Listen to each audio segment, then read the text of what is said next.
Oh, hi there. Just taking a moment before we begin to go over one of the playlists that I sometimes listen to while doing chores. It's a really cool playlist that has some really awesome songs in it. Let's see. There is My Life by Billy Joel, Make Me Lose Control by Eric Carmen, If Ever You're in My Arms Again by Peebo Bryson, Time After Time by Cyndi Lauper, and Lady Madonna by Grahm BLVD. And so you're probably thinking, what the You might be wondering if you heard me say that I have Lady Madonna by Grahm BLVD. Pretty sure that the song is actually a Beatles song. And you are right, it is a Beatles song. And the Beatles are among the greatest masters of music. So when I put a Beatles song into my playlist, do I put a knockoff version by Grahm BLVD, whoever they are, rather than the original Beatles version? Do I have some crazy, unusual taste or something? No, that isn't it. The reason is actually something very different. The actual reason is tied in to how many people on the autism spectrum, myself included, process sound. And it is something that most neuronormative people probably never think about. I will explain what that reason is in just a moment.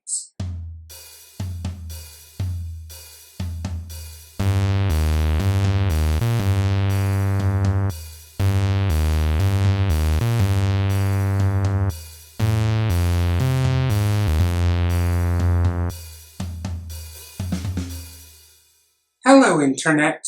This is Sophia, the Red Angel. Before the intro, I told you about this music playlist that I sometimes listen to while doing chores. And I explained how, instead of including the Beatles version of Lady Madonna, I instead had another version by a group that I never heard of, known as Grahm BLVD. But why such a peculiar choice? Do I have some weird taste and like this obscure Grahm BLVD better than the Beatles? The answer is no, I do not. I really wish that I could have the Beatles version on my playlist. The problem is, when I am doing my chores, I don't just have some speakers out in the room blasting music. No, I listen to it with this Bluetooth headset. There are a number of reasons why that is the most practical choice, but for whatever the reason is, I usually listen to the playlist through the Bluetooth headset, and there is something, not about the performance, but rather about the way that it is mixed that makes the Beatles version of Lady Madonna very unpleasant to listen to through the Bluetooth headset. At least for me it does. When I listen through a boombox, I hear a really awesome song by one of the most iconic musical teams of all time. But when I listen through the headset, I hear something different. First, I hear piano, but only in my left ear. My right ear, on the other hand, it is as though I have gone completely deaf in my right ear. This extreme imbalance is jarring and quite unpleasant. My brain experiences this a lot like physical pain, definitely not something that makes me want to listen to this song. Then the singing begins, and there is a strong beating sound, either from actual percussion or from a rhythm bass or guitar, and it also is imbalanced, only instead of my left ear, this sound is exclusively in my right ear. So there is this piano that I hear only in my left ear, and this percussion type sound that I hear only in my right ear. And my brain is like totally freaking out. And there are some moments in the song where the discomfort actually subsides. In some ways, it is just the first few moments of the song that are the most unpleasant, but not in other ways.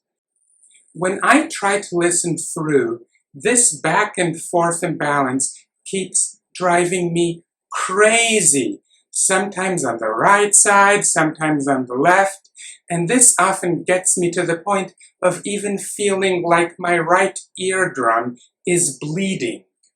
And all this turns what should be a really fun experience of listening to a really fun song into a few minutes of sheer torture. So, no, I'm not putting a track that will do that to me in my chores playlist. For a neurotypical person, this imbalance may not be as big a deal. However, people on the autism spectrum are often hypersensitive to various sensory nuances that aren't such a big deal to others. Does this affect all people with autism the same way? Of course not. The specifics of how this manifests tends to differ from one person on the autism spectrum to another. For example, some of us are in pure agony whenever the vacuum cleaner is running, while others of us are completely oblivious to it. Some of us might not notice flashing lights, while others of us are completely undone by them. Likewise, some people on the autism spectrum might not be in the least bit bothered by this problematic aspect of the Beatles' version of Lady Madonna, but others, myself included, would be. Interestingly, when I asked around about this on a Facebook discussion group, I didn't specifically mention the Beatles or Lady Madonna at the time. Some people mentioned that having sound come in stronger from one side of a headset than the other might bother them significantly, but it is something that they actually appreciate when they are playing a video game, and it can help them more easily know the location of one of their opponents in the game. Another person mentioned that this can be appreciated when it is done correctly as part of the music, but otherwise it can be agonizing.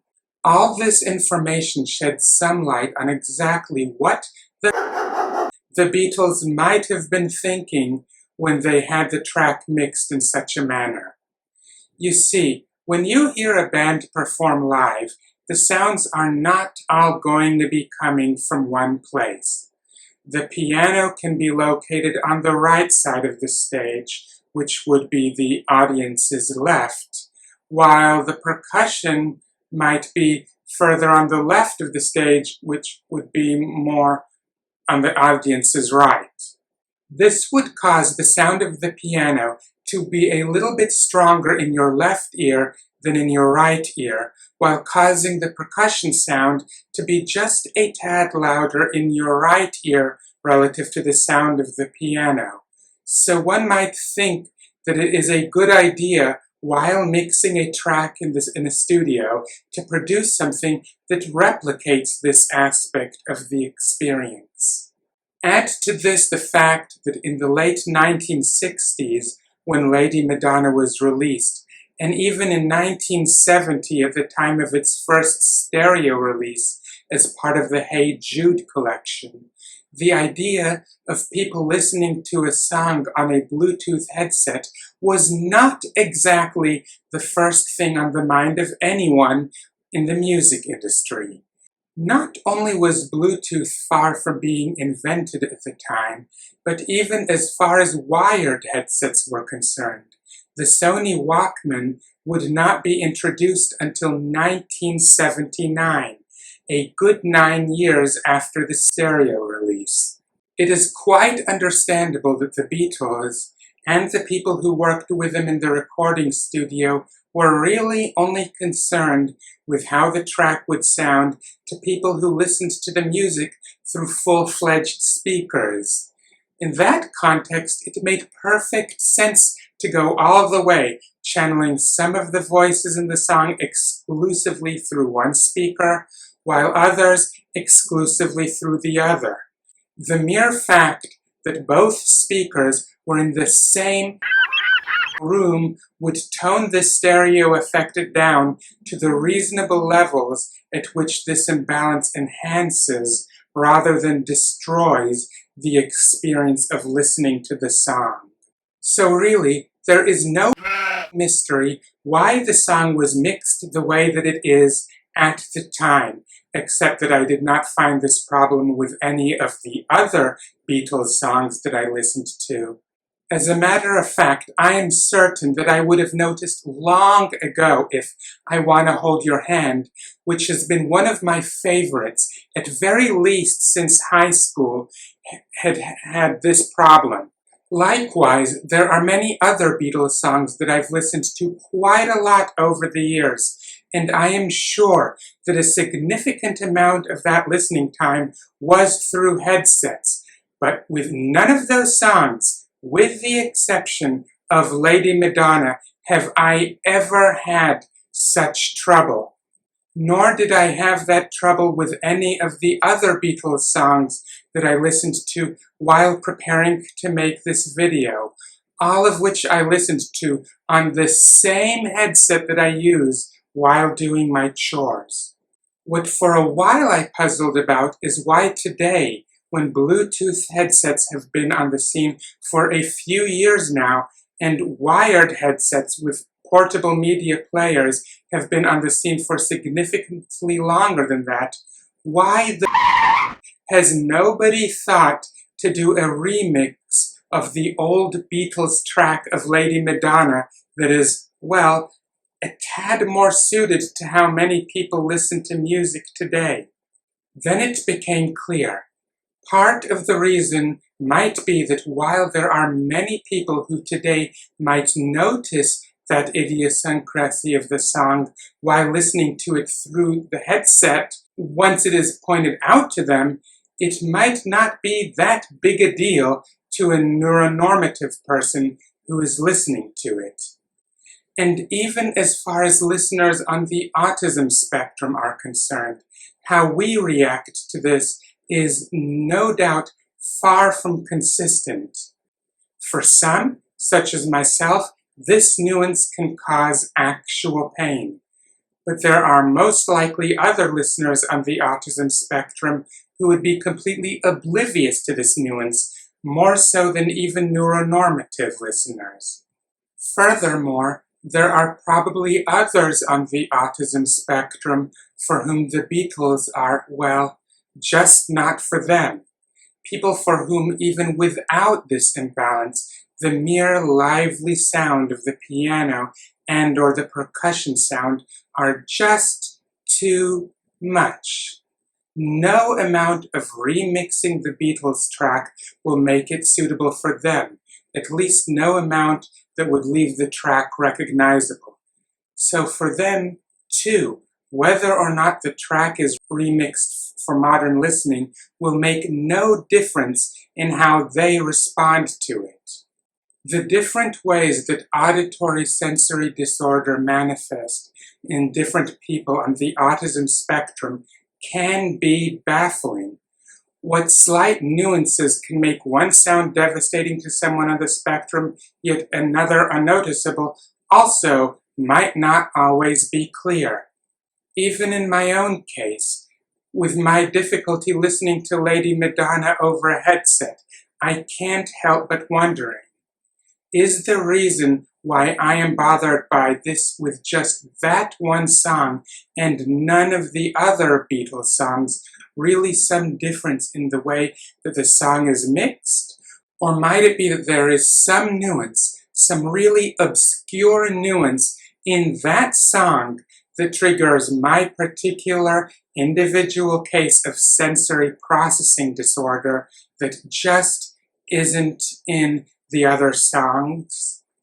I can only puzzle on this for so long. At some point, I guess that I have to take the advice in one of the many other Beatles songs that I don't have trouble listening to and just let it be. Anyway, being unable to tolerate the Beatles' version of Lady Madonna through my headset, what did I do instead? I did a search on Google Play for as many different versions of Lady Madonna as possible, and tried to find the one that was the most like that of the Beatles, except without the torturous stereo imbalance. What I found was a performance by this Grahm BLVD group that I mentioned earlier. Their performance is a faithful remake of the Beatles' original, as opposed to most of the other tracks that I found, which are complete reinterpretations of the song. And while the stereo balance on their version of the song is not perfect, it is a far cry better than that in the Beatles' version of the song. What I wish that I could find is a remix of the Beatles track that would make just one and only one change, that being that it would fix this terrible imbalance. However, until such time as that wish is granted, it will be Grahm BLVD rather than the Beatles, who have their version of Lady Madonna on my chores playlist. Anyway, I hope that you enjoyed this video. Please hit the thumbs up button and leave your comment in the comments area below. Make sure that you are subscribed to this channel and that the bell icon is active so as to increase the chance that you receive notifications when I upload new videos to this channel in the future. Share this video with your friends and everyone else, whether by social media or by whatever other means. And until next time, see ya!